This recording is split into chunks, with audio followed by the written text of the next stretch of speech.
Jornal do Brasil. Você por dentro da notícia. Aconteceu. É notícia. É Jornal do Brasil. Bem-vindos! Hoje, quarta-feira, dia 14 de fevereiro de 2018. Estamos chegando com mais uma edição do Jornal do Brasil. As manchetes dessa quarta-feira.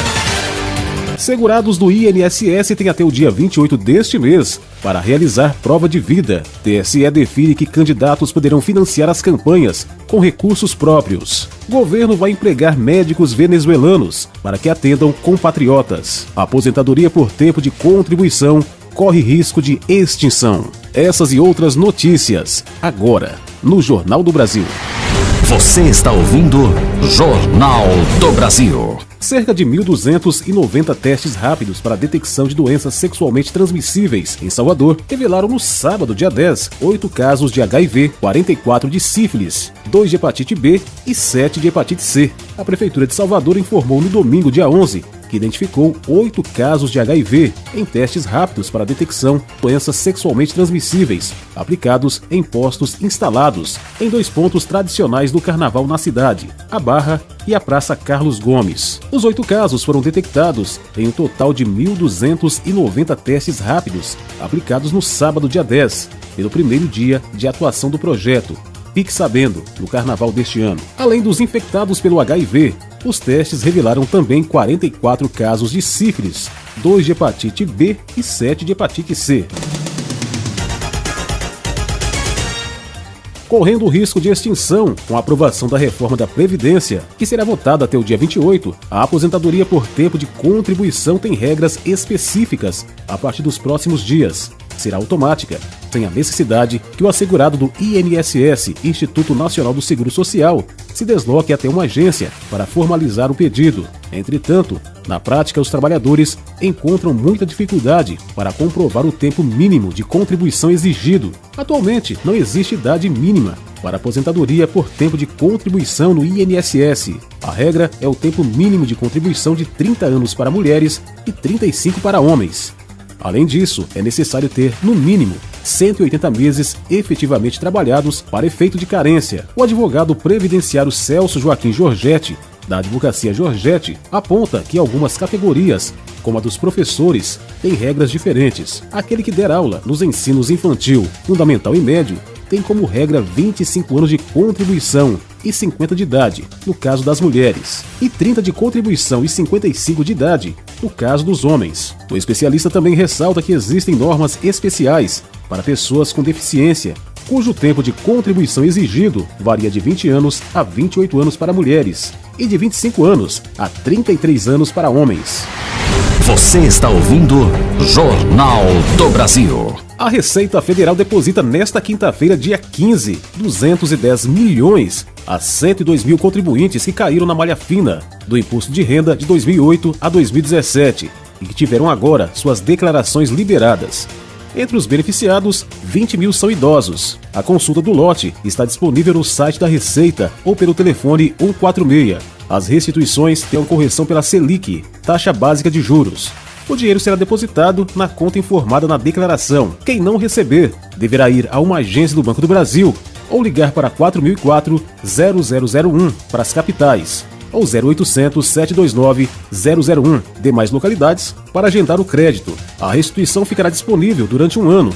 Se o contribuinte não fizer o resgate nesse prazo, deverá requerê-lo por meio da internet. Caso o valor não seja acreditado, o contribuinte poderá contar pessoalmente qualquer agência do BB ou ligar para a Central de Atendimentos por meio do telefone 4004-0001 para capitais, 0800-729-001, demais localidades e 0800-729-0088, telefone especial exclusivo para deficientes auditivos, para agendar o crédito em conta corrente ou poupança em seu nome em qualquer banco. A redistribuição dos venezuelanos que chegam no Brasil pela fronteira com Roraima para outros estados brasileiros vai focar na oferta de trabalho para que profissionais do país vizinho atendam os próprios imigrantes. De acordo com o ministro da Justiça, Torquato Jardim, a ideia é promover uma certificação do governo brasileiro para que os profissionais de saúde atendam apenas os venezuelanos. A experiência piloto de interiorização se iniciará em breve. Como já foi dito, 25% dos imigrantes alegam ter curso superior. A proposta é que os médicos e enfermeiros atuariam, já que têm qualificação profissional e legal na Venezuela, para tratar de venezuelanos. Seria no âmbito de reconhecer aqui no Brasil para atender apenas os venezuelanos, disse Jardim, referido também aos professores. As primeiras linhas do programa foram anunciadas pelo ministro na quinta-feira passada, dia 6. Você está ouvindo Jornal do Brasil. A safra do país em 2018 pode ser menor do que a de 2017. A primeira estimativa deste ano foi divulgada na última quinta-feira pelo IBGE e apresentou uma redução de 6% em relação ao ano anterior. Em 2017, a produção estimada foi de 240 milhões de toneladas de cereais, leguminosas e oleaginosas. E para 2018, a estimativa é de 226 milhões. Apesar da queda, a previsão é a segunda maior desde 1975. A queda está relacionada, de acordo com o IBGE, com o tempo do plantio, que começou mais tarde em função do atraso do período de chuvas. Ainda de acordo com o IBGE, no ano passado, a chuva bem distribuída favoreceu para que a produção fosse recorde. Outro fator importante é a flutuação econômica dos preços dos produtos, como o milho, por exemplo, não está com preço tão alto quanto no ano passado. A área de cultivo do cereal foi reduzida. Arroz, milho e soja, os três principais produtos deste grupo, somados representaram mais de 92% da estimativa da produção e respondem por quase 87% da área a ser colhida. A região centro-oeste é a que mais concentra a produção, com 43% do total, seguida pelo sul, com 35%. A produção do sudeste representa 9,7%, do nordeste 8% e do norte quase 4%. O Tribunal Superior Eleitoral, TSE, publicou uma resolução na qual definiu que os candidatos poderão financiar as campanhas eleitorais neste ano com recursos próprios. A Resolução 23.553, cujo relator foi o ministro Luiz Fux, presidente do TSE, foi publicada no último dia 2, no Diário da Justiça Eletrônico, e disciplina os procedimentos relativos à escolha e ao registro de candidatos à presidência da República, governador, senador e deputado federal, estadual e distrital. Conforme o texto da resolução, o candidato poderá usar recursos próprios em sua campanha até o limite de gastos estabelecido para o cargo o qual concorre. De acordo com o TSE, os limites em 2018 serão os seguintes: presidente da República, 70 milhões. Governador, de 2,8 milhões a 21 milhões, conforme o número de eleitores do estado. Senador, de 2,5 milhões a 5,6 milhões, conforme o número de eleitores do estado. Deputado federal, 2,5 milhões. Deputado estadual e deputado distrital, 1 milhão. Em dezembro do ano passado, o Congresso Nacional derrubou o veto do presidente Michel Temer, que liberava o autofinanciamento irrestrito de campanha, mas na ocasião, técnicos legislativos informaram que caberia ao TSE definir as regras. Você está ouvindo Jornal do Brasil. A maioria dos venezuelanos de até 5 anos de idade está desnutrida, de acordo com um relatório divulgado pela Comissão Interamericana de Direitos Humanos. O documento cita, além da fome, falta de cuidado médico e tortura no país. O número significa que 70% das crianças estão desnutridas e 15% apresentam um quadro agudo de desnutrição. A conclusão tem como base de dados de 4 de 23 estados venezuelanos. Além de fazer recomendação ao país, a CIDH pede a solidariedade internacional, em especial de países que estão recebendo imigrantes venezuelanos, fugindo de uma das mais graves crises econômicas e sociais daquele país, como o Brasil. Estudo do Ministério Público do Rio de Janeiro apontou que a principal causa de morte de policiais é o latrocínio, roubo seguido de morte. Segundo o MP, dos 138 agentes assassinados em 2017, 54 foram vítimas de latrocínio. Mas o segundo maior motivo da morte dos policiais é a execução, com 30 agentes assassinados. Já em confronto, 26 policiais militares perderam a vida, de acordo com o relatório. A maioria das mortes aconteceu nos municípios do Rio de Janeiro, Nova Iguaçu, Mesquita, Nilópolis e São Gonçalo. O estudo disponibilizado na plataforma MP em Mapas foi elaborado a partir de cruzamento e análise de dados disponíveis na base do Portal da Segurança, nos registros de ocorrência da Polícia Civil, em matérias jornalísticas e nas bases de dados do MP, da Polícia Militar e do Tribunal de Justiça. O relatório também inclui mortes causadas por suicídio, disparo acidental e acidente em serviço. Você está ouvindo Jornal do Brasil. A Assembleia Geral de Acionistas da Eletrobras aprovou a privatização das 6 distribuidoras de energia no norte e nordeste do país. Com 51% do capital votante, a União votou a favor da privatização de todas as empresas conhecidas por má gestão e pelo acúmulo de dívidas bilionárias. Essa decisão era considerada fundamental para viabilizar a posterior privatização da própria Eletrobras, que deve ocorrer por meio do aumento de capital, que vai diluir a participação da União.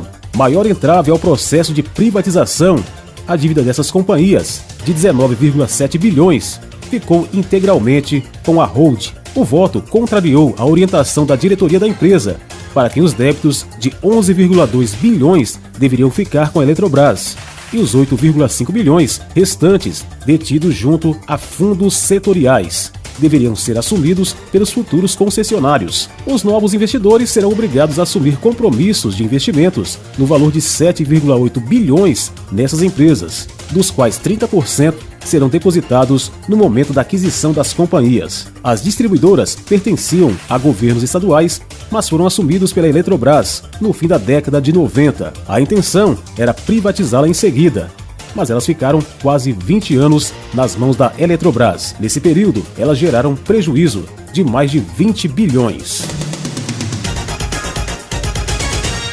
Na Amazônia, cerca de 240 mil pessoas ainda não fizeram um procedimento de comprovação de vida e podem perder a aposentadoria. 32 milhões já fizeram o procedimento. Funciona assim: o segurado deve ir à agência bancária onde recebe o benefício. Lá apresenta um documento de identificação com foto, pode ser carteira de identidade, de trabalho ou habilitação, e pronto.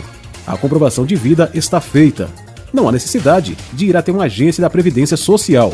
Em todo o país, 3 milhões de pessoas correm o risco de ter a aposentadoria suspensa por ainda não terem feito a comprovação de vida. No fim do ano passado, isso aconteceu até mesmo com o presidente da República. Michel Temer é servidor aposentado do estado de São Paulo e é na região sudeste onde está metade dos segurados que ainda não realizaram o procedimento. Entre os beneficiários da região norte, mais de 59 mil paraenses e 20 mil amazonenses encabeçam a lista dos que podem ter o pagamento da aposentadoria interrompido. No Maranhão, esse número passa dos 95 mil. O procedimento é obrigatório e, segundo o INSS, evita pagamentos indevidos de benefícios e também fraudes. Agora, no Jornal do Brasil, Placar Esportivo. Conhecidíssimo pela torcida do Corinthians, o volante Ralf foi o primeiro reforço anunciado pelo clube na gestão de André Sanches, que teve início no último dia 3. Hoje ídolo da torcida pelos resultados conquistados em sua primeira passagem, Ralf chegou ao Corinthians como desconhecido em 2009, após passagem pelo Barueri. Após se firmar no time, deixou o clube em 2015 com 6 títulos. É de olho em atletas assim que a atual diretoria está, já acertado com o atacante Matheus, de 19 anos, destaque do ABC, e com negociações em andamento com o zagueiro Marlon, de 25 anos, ex-Ponte Preta. A diretoria quer cada vez mais abrir espaços para apostas de baixo custo. Não será desta vez que Cuca, nome preferido da torcida para comandar o Atlético Mineiro, voltará a trabalhar no clube. O treinador, que está livre no mercado desde que foi demitido pelo Palmeiras em outubro do ano passado, recusou o convite feito pela diretoria atleticana. Em entrevista, o diretor de futebol Alexandre Galo revelou conversas com o representante do treinador, Eduardo Uran, e com Cuca, desde sexta-feira, mesmo dia em que foi anunciada a demissão de Oswaldo de Oliveira. Ele era o nome. Estávamos em contato com seu representante desde sexta-feira. No domingo, falei 3 vezes com Eduardo Duran. A gente tinha convicção que iria acertar. Por isso, falei em prazo até terça-feira, na entrevista coletiva. O diretor de futebol lamentou bastante a recusa de Cuca e afirmou que, diferente do que foi comentado, Abel Braga, atualmente no Fluminense, não foi procurado pelo Atlético Mineiro. Ao contrário de outras recepções a jogadores, Hernani não foi brindado com um grande público, até porque, em pleno feriadão de carnaval, ele chegou por volta das 22 horas e poucos gremistas o aguardavam. Mas o centroavante fez questão de atender os jornalistas presentes e disse suas primeiras palavras como atleta do Grêmio. Estou muito feliz chegando no último campeão da Libertadores da América. Para mim, é uma honra estar em um dos maiores do mundo. A gente sabe que estou novamente numa grande equipe. E na grande equipe, a gente vai estar sempre disputando artilharias e títulos grandes. Espero estar ajudando de novo para fazer gols e buscar títulos, comentou. Você ouviu Placar Esportivo. E o Jornal do Brasil dessa quarta-feira, 14 de fevereiro, fica por aqui. Para você, um forte abraço. Tenham todos um ótimo dia. A gente se fala amanhã. Você ouviu Jornal do Brasil.